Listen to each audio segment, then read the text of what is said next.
நம்ம கோவையிலே வெயில் அடித்து பொழக்க ஆரம்பிச்சிருச்சு. அதனால் நான் நல்ல ஒரு ஜூஸ் குடிக்கணும், நல்லா குழு குழுன்ட்டு இந்த சூடான வெயிலில் எப்பா முடியலடா அப்படின்ற மாதிரி கிளம்பி போய் குடித்த இடம் தான் அசோக் சர்பத். நம்ம கோவை மக்கள் எல்லாத்துக்குமே தெரியும் அசோக் சர்பத் ரொம்ப ஃபேமஸான கடை. அண்ட் இதை பற்றி நீங்கள் நிறைய வீடியோ கூட பார்த்துருப்பீங்க. ஆனால் அதை தாண்டி ஏன் இன்றைக்கி வீடியோ போட்டேன் அப்படின்னா, வெயில் காலம் வந்துருச்சு, எங்கே போய் குடிக்கிறது, ஜூஸ் குடிக்கிறதுன்னு ஒரு மைண்ட் கன்ஃபியூஷன் இருக்கும்போது டக்குன்னு சில சமயம் மறந்துடுவோம்.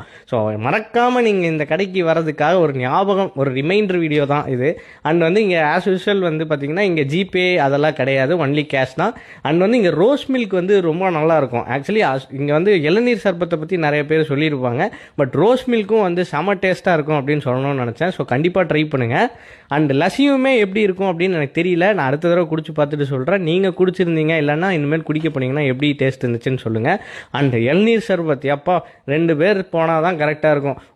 ஒரே ஒரு ஆள் வந்து ஃபுல்லாக இளநீர் சர்பத்தை முடிக்கவே முடியாது. நான் என் ஃப்ரெண்டு கிட்ட வந்துட்டு ரோஸ் மில்கை கொடுத்துட்டு இளநீர் சர்பத் ஃபுல்லாத்தையும் நானே முக்குன்னு முக்கி குடிச்சிட்டேன். வாங்க ஜி குடிக்கலாம்.